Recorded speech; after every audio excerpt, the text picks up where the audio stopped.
sou tão frágil, indefeso e carente de um cuidar. Um pecador tentado a viver por mim mesmo e tropeçar.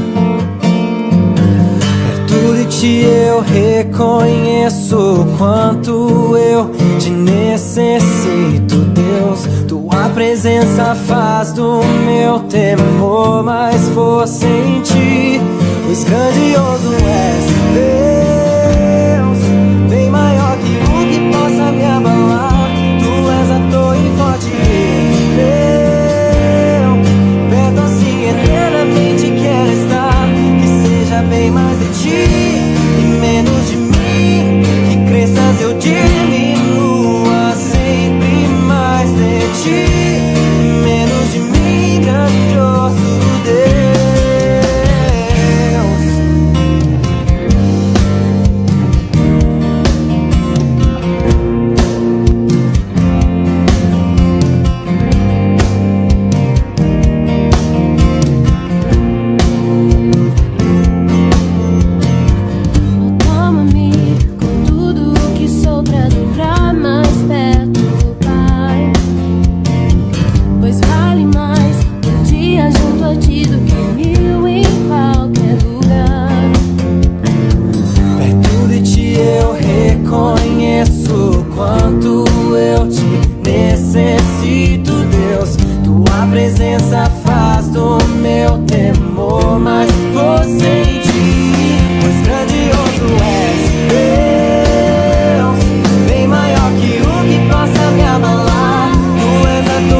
Meus queridos irmãos da Igreja Presbiteriana Betânia aí em Corumbá, muito bom dia a você que nos acompanha no nosso canal no YouTube, você que nos acompanha nas nossas redes sociais, Instagram, Facebook.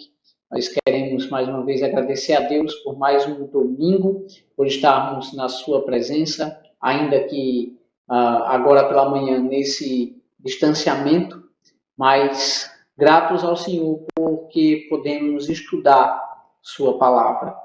Nós queremos rogar ao Senhor as bênçãos sobre você que nos acompanha, sobre você, membro de nossa igreja, dizer que sentimos saudades daqueles que não podem estar conosco, mas também dizendo que nos alegramos porque, ainda que com restrições, o Senhor nos dá a graça de nos reunir.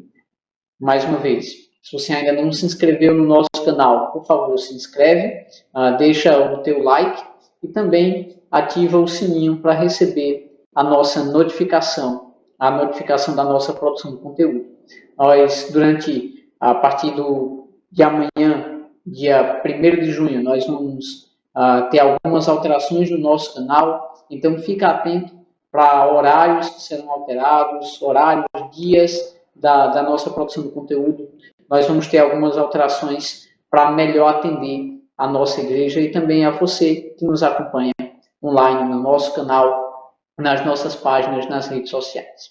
Passada essa parte introdutória, eu quero lembrar você, nós estamos iniciando um estudo sequenciado no livro de Gênesis. Então eu quero novamente pedir a você que leia o capítulo 1 de Gênesis.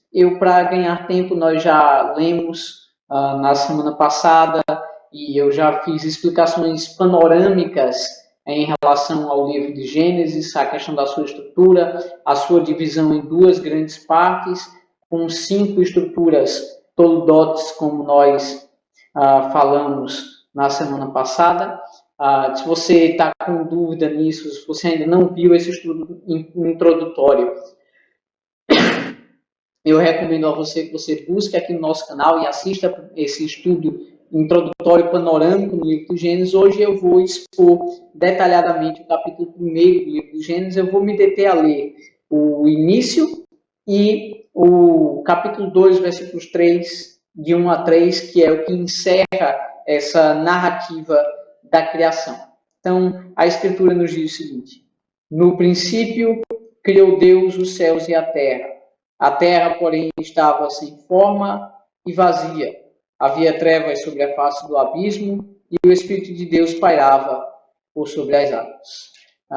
Capítulo 2, versículos de 1 a 3, nos diz o seguinte: assim, pois, foram acabados os céus e a terra e todo o seu exército, e havendo Deus terminado no dia 7º a sua obra que fizera, descansou nesse dia de toda a sua obra que tinha feito.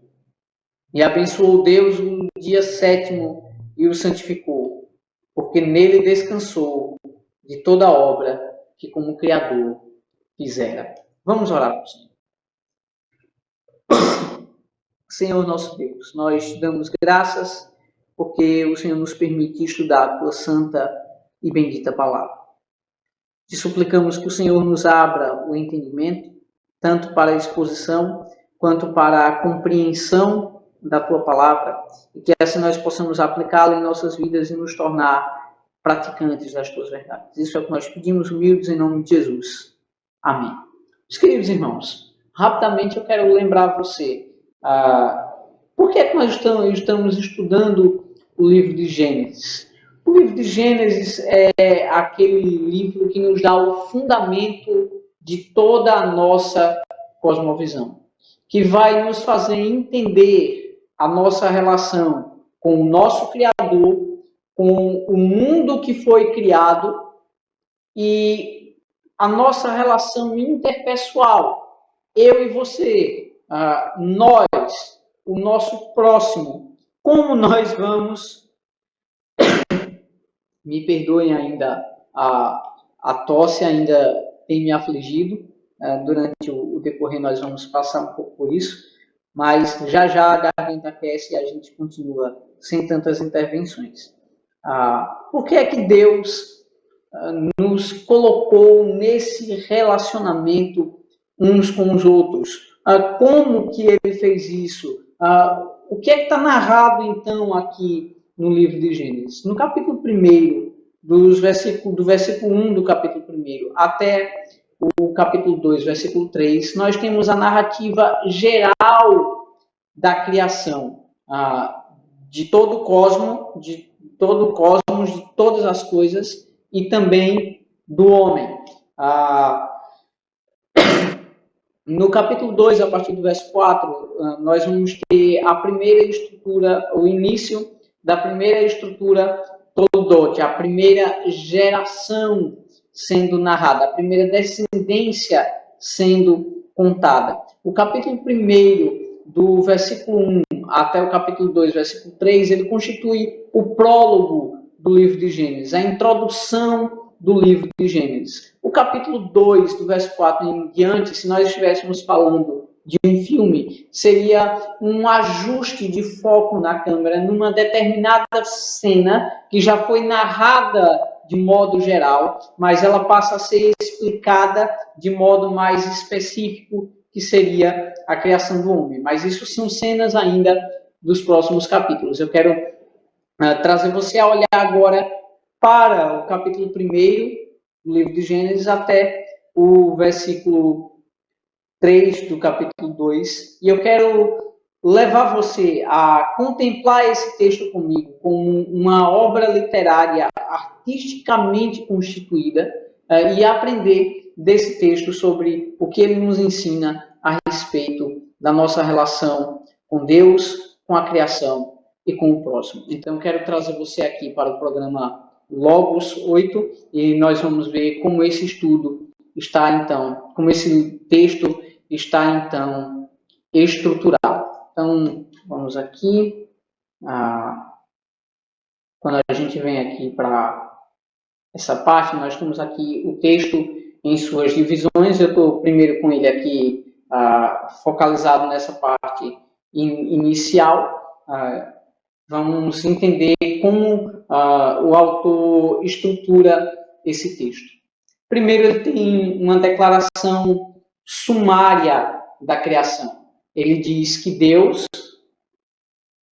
no princípio, criou os céus e a terra.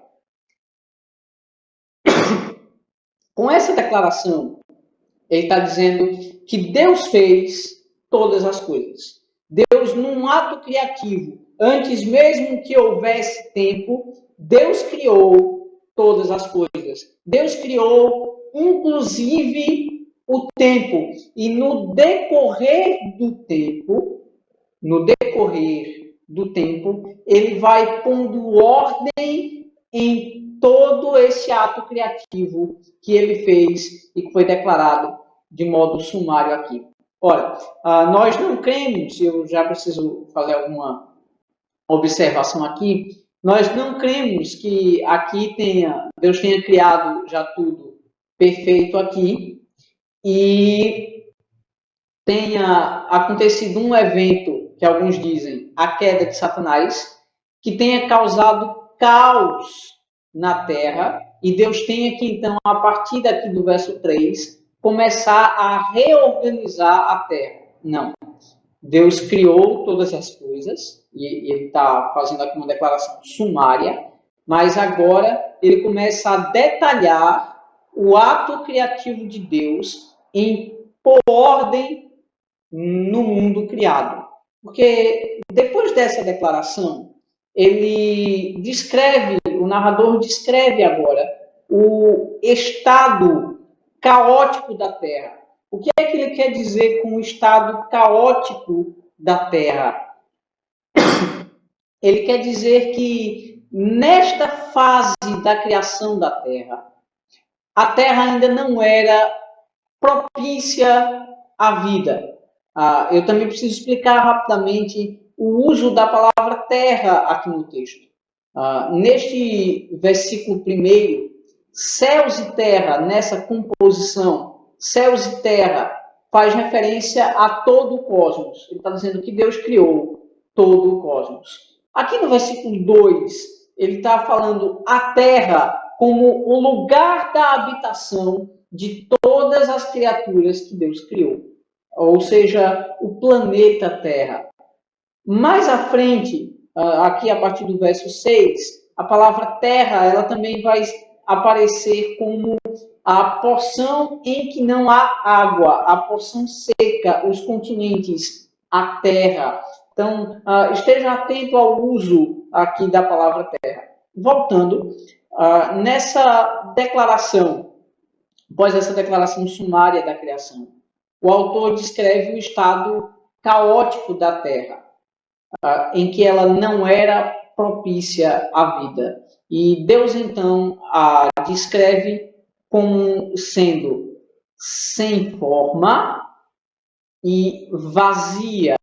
Então, note que tem um quadrinho aqui trazendo a palavra no original hebraico, como ela aparece, sem forma, torro, e vazia, vorro, na expressão hebraica, torro, vavorro. Como que essa expressão era utilizada? Essa expressão era utilizada para descrever todo e qualquer estado desordenado. Então, por exemplo, uma mãe judia entra no quarto de seu filho adolescente e ela diz que Hacheder Tohu Vavohu.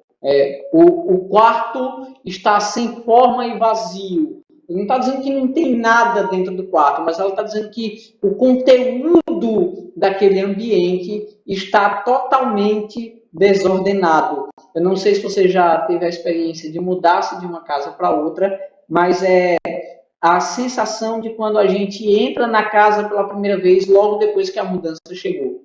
Você não já faz a mudança colocando já as coisas no seu devido lugar. Você até tenta fazer isso, você faz pelo menos assim, o que é de cozinha na cozinha, o que é de sala na sala, o que é de quarto no quarto, mas as coisas ainda estão desorganizadas. Você tem que esperar montar os móveis para então ir dando forma à casa. Bem, a ideia é mais ou menos essa. Essa primeira declaração é: a terra não é propícia à vida, ela é sem forma e ela é vazia. Mas note, Deus está atuando para fazer desta terra um lugar propício à vida. O versículo 2 então continua dizendo que havia trevas sobre a face do abismo e que o Espírito de Deus se movia ou pairava sobre a face das águas. O que é que ele está dizendo aqui agora? Que mesmo essas coisas que pareciam ser negativas, as águas, as trevas, que parecem não trazer condições à vida, Deus as colocaria agora em um modo totalmente ordenado, de forma que elas seriam fundamentais até na vida humana sobre este planeta. A ideia é de que Deus, como o soberano Criador, dará função a todas essas coisas para que esta terra constitua-se agora no ambiente, no local do seu reino. Então, vamos voltar rapidamente aqui para o texto. Olhe novamente aqui comigo o texto de Gênesis, entendido essa parte em que o Espírito de Deus paira ou subjuga o caos das águas e das trevas no abismo, nós vamos ver agora Deus combatendo esse estado caótico da terra. E então ele vai organizar, e o próprio narrador desenvolve o texto agora, em resposta a essas duas palavras: torro, sem forma, e vorro, vazia. E então ele vai desenvolver agora a narrativa da criação em 7 períodos cronológicos, que aqui eu não tenho a mínima pretensão de dizer se eram dias de 24 horas ou não. O propósito do texto não é esse. O propósito do texto é demonstrar a atuação de Deus como o Criador de todas as coisas, superior aos deuses das nações circunvizinhas de Israel no Antigo Oriente Próximo, no AOP. Então, por isso, se você está com a pergunta aí, pastor, eram dias de 24 horas? Não sei. Também com isso, eu não estou dizendo que são dias eras. Eu apenas estou colocando que o autor do texto coloca 7 períodos cronológicos, a que ele chama dia, numa sequência de tarde e manhã. Qual a duração disso? Não sei. Mas é a ideia entre o nascer de um dia e o nascer e finalizar de um dia, dando sequência ao nascer e finalizar de um outro dia, e assim sucessivamente. Ele estrutura esses dias da criação numa sequência em resposta a essas duas palavras, como eu ia dizendo. Torro e vorro. O que é sem forma, ele mostra Deus dando forma, e o que é vazio, ele mostra Deus preenchendo esse ambiente a que ele deu forma. Então, nós vamos ver aqui os 3 primeiros dias, Deus dando forma àquilo que não tinha forma. Deus dando ordem àquilo que não tinha ordem. Então, o que é que Deus faz, então? Deus anuncia a sua criação. E a sua criação se dá por meio de sua palavra. Veja que todos os dias, os 6 dias da criação, eles vão ser estruturados desse jeito. Vai ter o anúncio do que Deus disse. Disse Deus. Vai ter a ordem que Deus deu. No caso aqui, versículo 3. Disse Deus, haja luz. Foi a ordem. Houve luz. Ele descreve o processo criativo. Aconteceu. A ordem que ele deu foi executada. Há uma sequência de visualização e avaliação da parte de Deus. Deus vê o que criou, avalia, conclui que é bom. E há Deus fazendo distinção entre luz e trevas, ou separação, organização. A gente vai ver isso nos dias subsequentes. Há um processo de nomeação nos 3 primeiros dias. Nós vamos ver Deus nomeando. Chamou Deus à luz dia, chamou Deus ao firmamento céus, chamou Deus ao ajuntamento das águas mares, e a porção seca terra.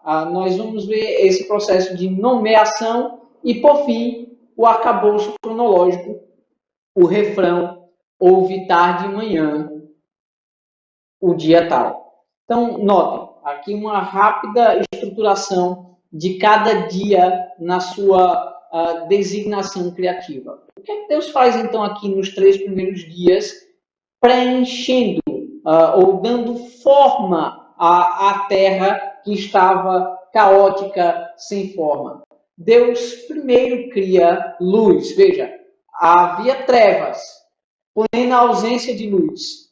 Mas Deus, que é a própria luz, ele cria, ele nos dá um tipo de luz que nos faz viver agora nas trevas. Ele vê que trevas não são propícias à vida e ele nos coloca na luz.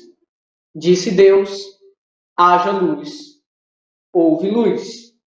Viu Deus que a luz era boa. E Deus faz distinção. Deus organiza luz e trevas. Deus nomeia. Chamou Deus à luz dia e às trevas noite. Por que é que Deus dá nome? Na cultura judaica, nomear implica em superioridade. O que é que Deus está fazendo no seu diálogo apologético com as narrativas da criação das nações circunvizinhas de Israel? Deus está mostrando-se superior àquilo que as nações circunvizinhas adoravam. Por exemplo, o Egito adorava o Deus Sol. Deus está demonstrando que ele não só criou o Sol, como ele criou aquilo para qual o Sol foi designado, o oferecer luz. E ele está mostrando que ele é superior a isso que foi criado. Aquilo que os egípcios chamavam Deus, Deus chama simplesmente um aspecto da sua criação. Ele proclama a sua soberania sobre aquilo que ele está criando. Ele então nomeia, chamou à luz dia e às trevas noite. Ele avança. O próximo dia disse Deus, haja firmamento no meio das águas e separação entre águas e águas. Fez, pois, Deus o firmamento e a separação entre as águas debaixo do firmamento e as águas sobre o firmamento. E assim se fez. E chamou Deus ao firmamento céus, houve tarde e manhã, o segundo dia. Note bem o que nós vemos acontecendo aqui. Nós vemos acontecendo aqui Deus agora no segundo dia pondo ordem na situação das águas. As águas estavam caóticas. Deus agora lhes impõe uma separação entre águas que estão acima do firmamento e águas que estão abaixo do firmamento. E qual é o ato criativo de Deus? É criar o firmamento, aquilo que nós chamamos, pela nomeação de Deus, de céus. Relembre o que eu tenho explicado. Ele fez a declaração sumária da criação. No princípio criou Deus os céus e a terra. Ele está dizendo, ele criou todas as coisas. Tudo que existe foi criado. Ele descreve o modo como essa criação aparece inicialmente. Ela está sem forma e vazia. E agora Deus está dando forma e preenchendo essa criação. Como que ele dá forma? Ele cria luz e faz separação entre luz e trevas. E ele cria agora o firmamento, que faz separação entre as águas de debaixo do firmamento e as águas de acima do firmamento. O processo criativo continua. Quero trazer novamente você para cá e acompanhe comigo aqui novamente no Logos. Veja os versículos 9 a 13 agora. Deus avança para o terceiro dia, em que ele cria, ele faz o ajuntamento das águas num só lugar e cria a porção seca, a qual ele chama terra, e ao ajuntamento das águas, mares. Veja também o processo de avaliação. Viu Deus que isso era bom. E agora, esse terceiro dia, ele tem um outro ato criativo, no qual Deus faz com que a terra produza. E produza o quê? Deus faz com que a terra produza a relva, as ervas que deem semente, árvores frutíferas, aquilo que sirva para alimento, para aquilo que Deus ainda vai criar, preenchendo o ambiente que ele está formatando. Perceba uma outra situação aqui.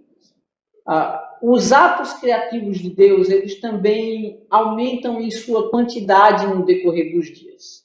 Se você voltar aqui para o dia 1º, Deus apenas cria a luz, avalia, faz distinção, nomeia. Neste segundo dia, nós temos um ato criativo que possui dois aspectos. Ele criou o firmamento e ele fez separação entre as águas que estão abaixo do firmamento e as águas que estão sobre o firmamento. Neste organizar, nesta separação, há um dia em que este ato criativo de criar o firmamento, ele tem esse segundo aspecto da criação de separar águas e águas.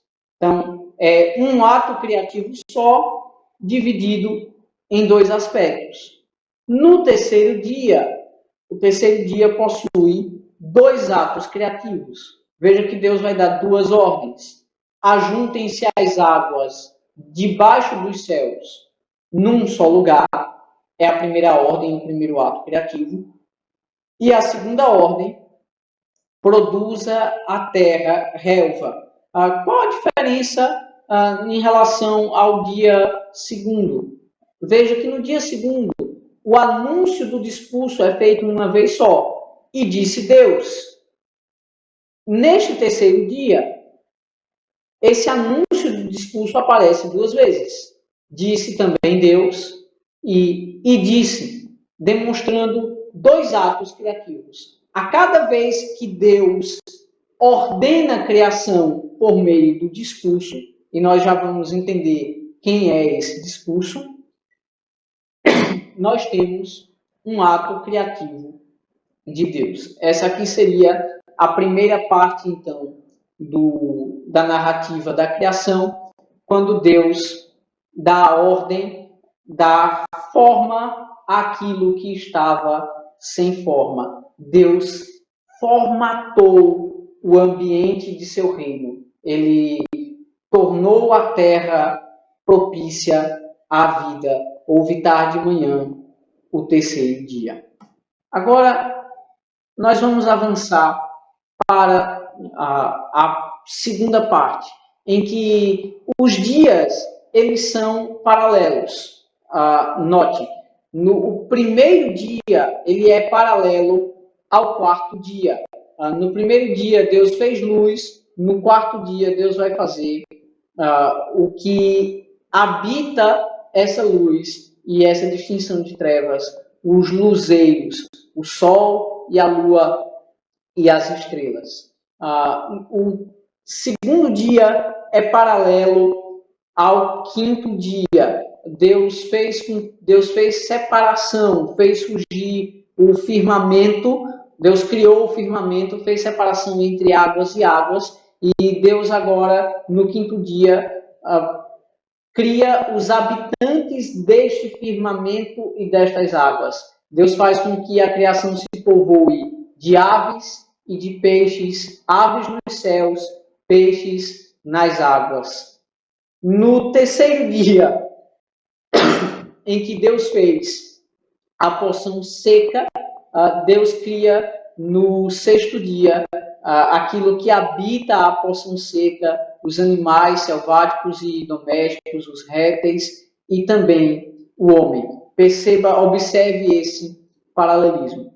Novamente, venha comigo aqui para a parte gráfica e nós vamos analisar agora essa segunda parte.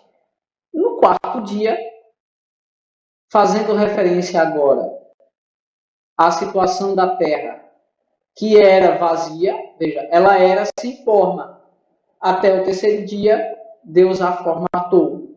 Agora, ela está vazia. Deus vai, então, agora colocá-la, preenchê-la ou enchê-la de habitantes.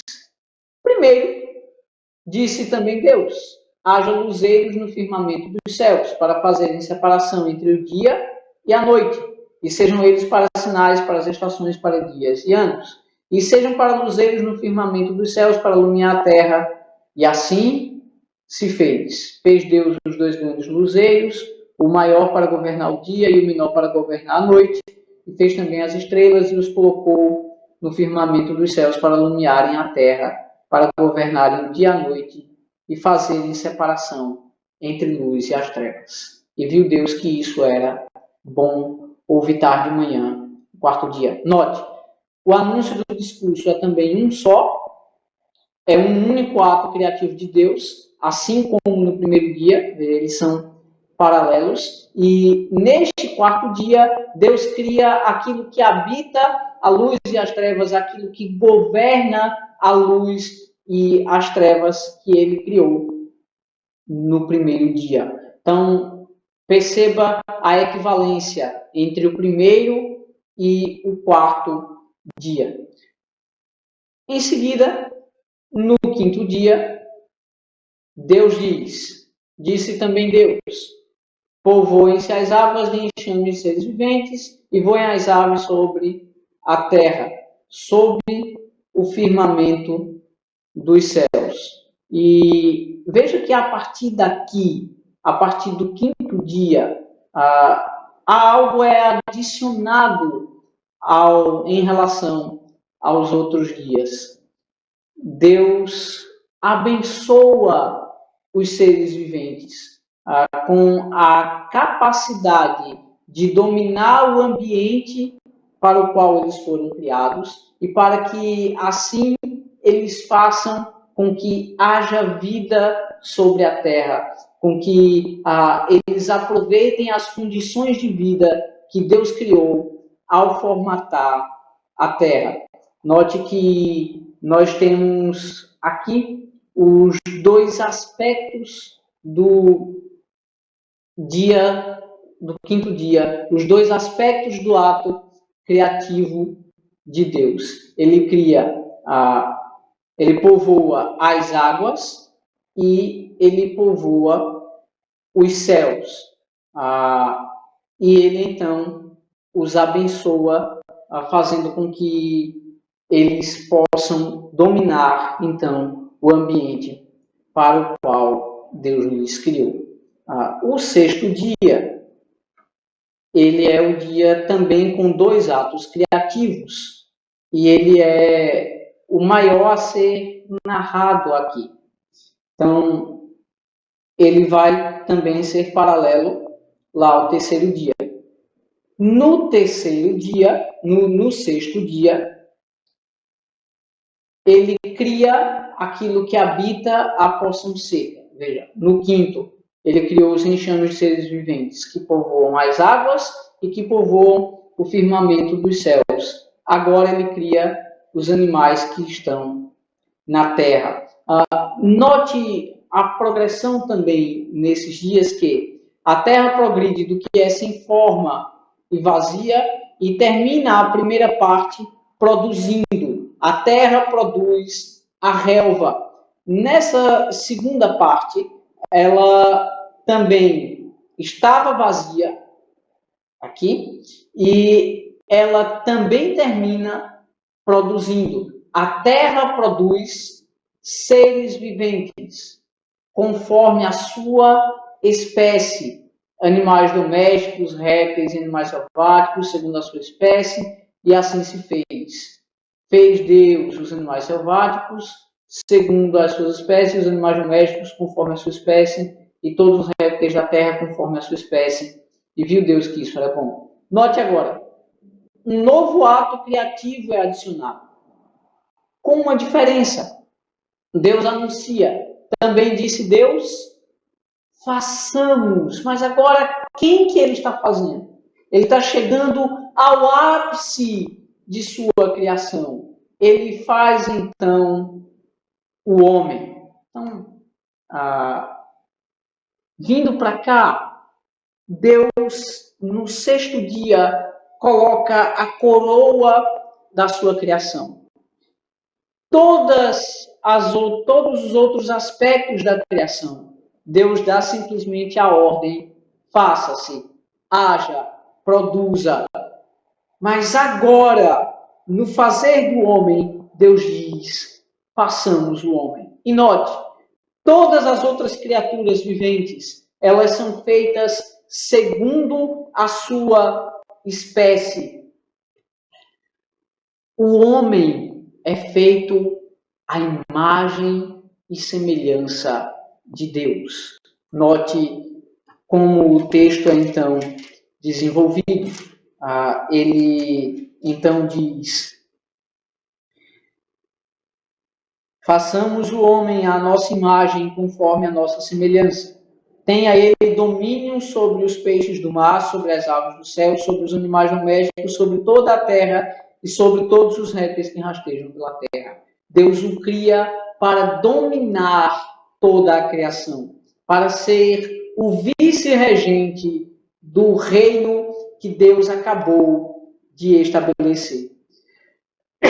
A narrativa então segue dizendo: criou Deus, pois, o homem à sua imagem, a imagem de Deus o criou, homem e mulher os criou. E veja, o ato de Deus de abençoar os seres viventes também é feito agora, não só em relação ao homem, mas também a todas as demais criaturas que foram feitas para habitar a terra. Deus os abençoa dizendo: sede fecundos e multiplicai-vos. Enchei a terra, Deus diz isso ao homem, enchei a terra e sujeitai-a, dominai sobre tudo o que foi criado. E Deus, então, dá as ervas criadas no terceiro dia para alimento do homem e de tudo o que Deus criou e abençoou para que vivessem sobre a terra. O versículo 31 é a avaliação final de tudo o que Deus criou até aqui. Vamos voltar aqui para a parte gráfica. Veja, o versículo 31 é Deus fazendo a avaliação final de tudo que ele criou. Ele viu tudo quanto ele criou e tudo era muito bom. Houve tarde e manhã, o sexto dia. Notem, tudo que foi criado aqui é criado para ser dominado pela coroa da criação, aquele que Deus criou à sua imagem e semelhança e o fez dominar sobre todas as coisas como o vice-regente da criação. Mas há algo ainda a ser feito. Há ainda um último dia. E nós temos aqui o dia sétimo, que marca o dia do descanso. Qual que é o ponto aqui? Aqui nós chegamos no ápice da narrativa da criação.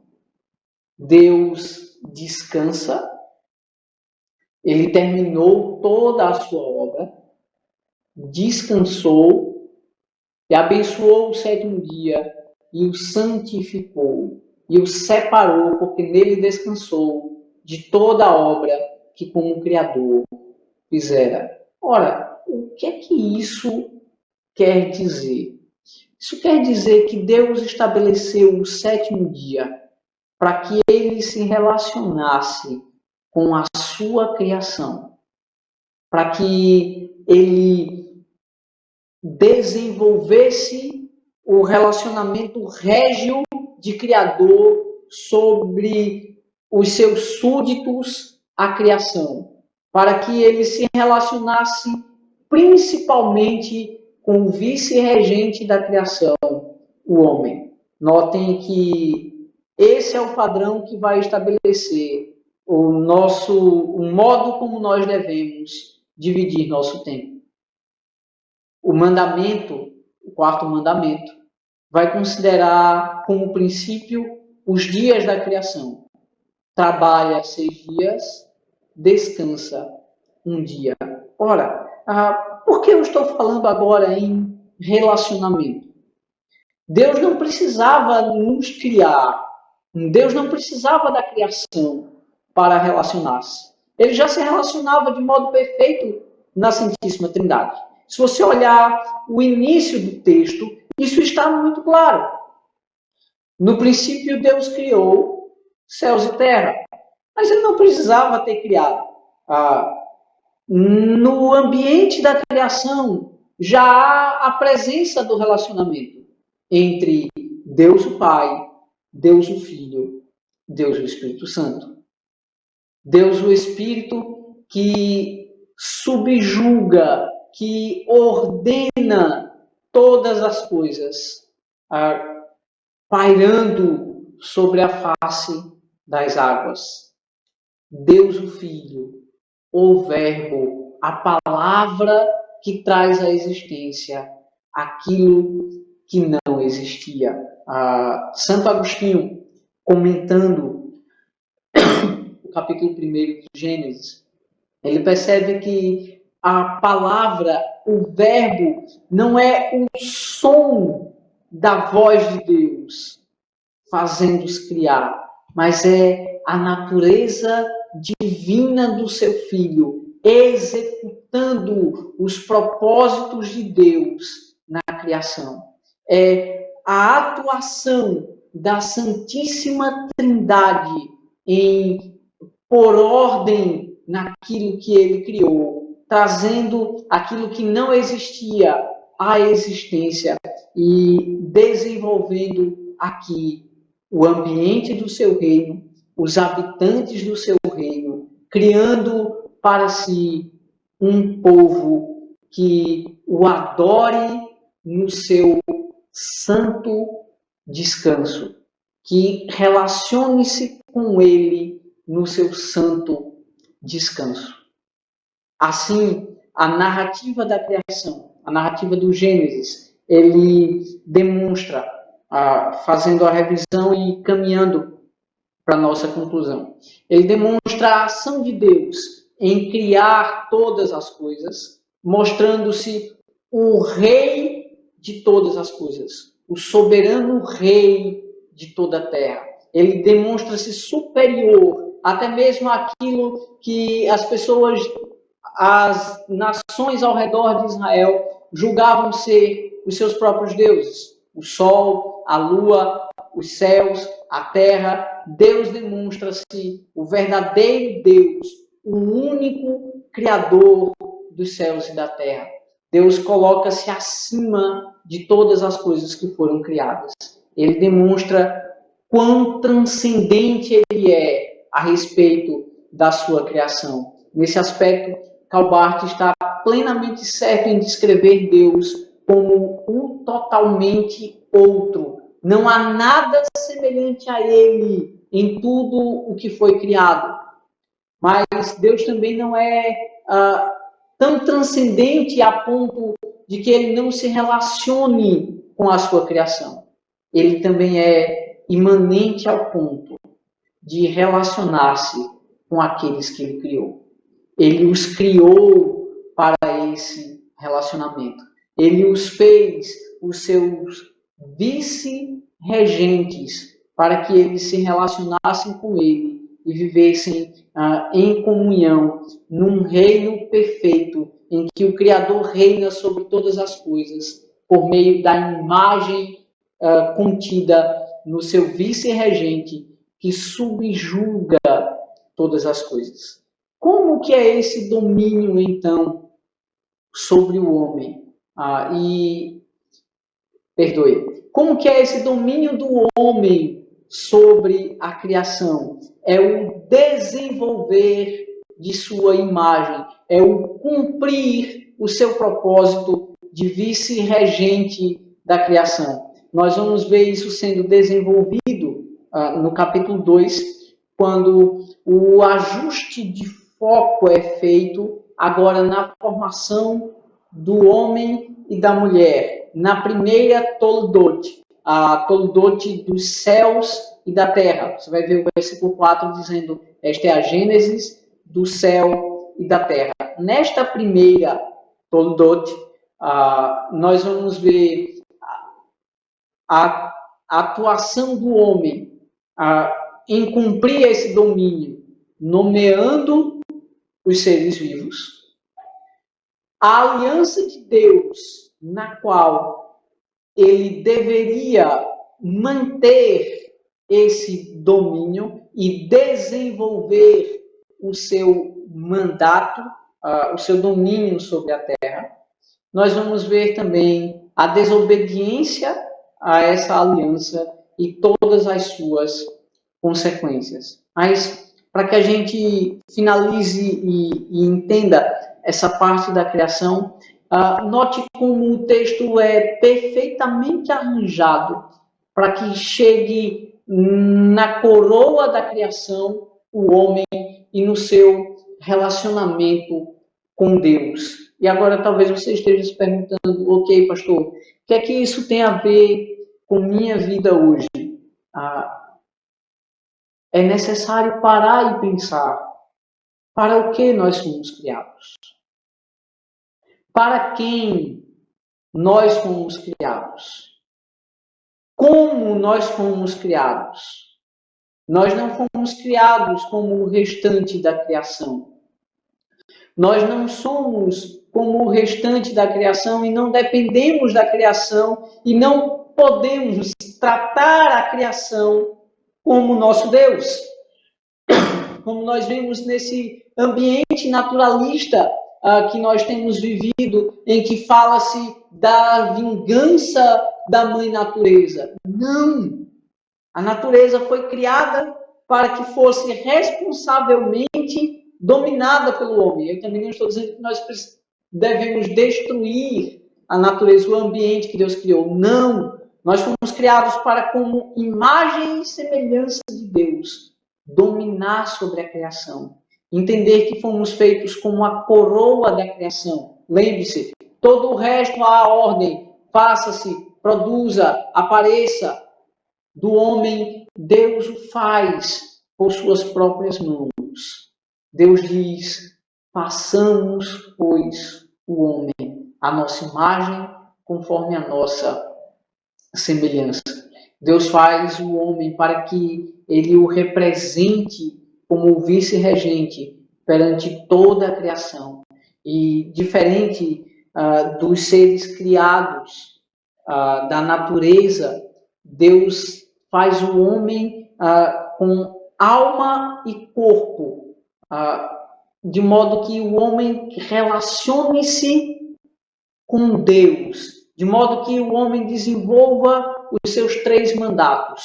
O mandato espiritual, no qual ele relaciona-se com Deus. O mandato social, no qual ele se relaciona com o próximo, com aqueles que são sua imagem. E o mandato cultural, no qual ele se relaciona com a criação, sujeitando-a, dominando-a, de acordo com o padrão da imagem e semelhança de Deus, por meio do relacionamento que ele desenvolve com Deus. Isso deve tocar todos os aspectos de nossa cosmovisão. Isso deve fazer com que nós examinemos o nosso relacionamento com Deus, o nosso relacionamento com o próximo e o nosso relacionamento com a criação. E assim possamos buscar uma vida que glorifique ao Senhor e que manifeste a imagem de Deus sobre a terra, que demonstre que nós nos relacionamos com Ele por meio de seu Espírito que habita em nós e por meio de Jesus Cristo, a palavra que se fez carne e habitou entre nós, para nos recriar a essa imagem que foi corrompida com a queda do homem no pecado. Que Deus assim nos conduza a essa compreensão e ao entendimento de sua palavra por meio do modo como ela foi artisticamente delineada para demonstrar a progressão da criação até a coroa da criação no homem, o vice-regente do reino de Deus. Que Deus assim nos abençoe.